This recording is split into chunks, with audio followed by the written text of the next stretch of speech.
పూరా local. Welcome to పూరా local. Hyderabad నగరాన్ని కుండపోత వర్షం ముంచెత్తింది. నగర వాసులు ఇళ్లకు చేరే సమయంలో ఒక్కసారిగా వర్షం ఉగ్ర రూపం దాల్చింది. భీకర వర్షధాటికి ఎక్కడికక్కడ వాహనాలు నిలిచిపోయాయి. లోతట్టు ప్రాంతాల్లోని ఇళ్లలోకి వర్ష నీరు నిండుకుంది. వర్షానికి నగరం తడిసి ముద్దైంది. నగర వ్యాప్తంగా పలు ప్రాంతాల్లో మోస్తారు వర్షంతో పాటు భారీ వర్షం కురిసింది.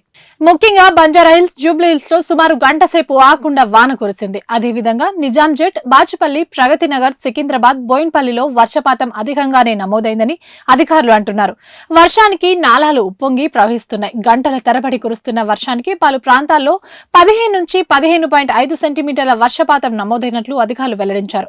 రహదారులపై మోకాళ్ల లోతు నీళ్లు రావడంతో వాహనదారులు ఇళ్లకు చేరడానికి తీవ్ర ఇబ్బందులు ఎదుర్కొన్నారు. అర్ధరాత్రి వరకు ట్రాఫిక్ జామ్ అయినట్టు అధికారులు తెలిపారు. పాతబస్తీ సహా పలు ప్రాంతాల్లో విద్యుత్ సరఫరాలో అంతరాయం ఏర్పడింది.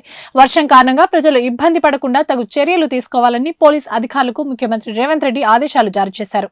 ఇవి ఇప్పటివరకు అప్డేట్స్. మరిన్ని అప్డేట్స్ కోసం చూస్తూనే ఉండండి పూరా లోకల్.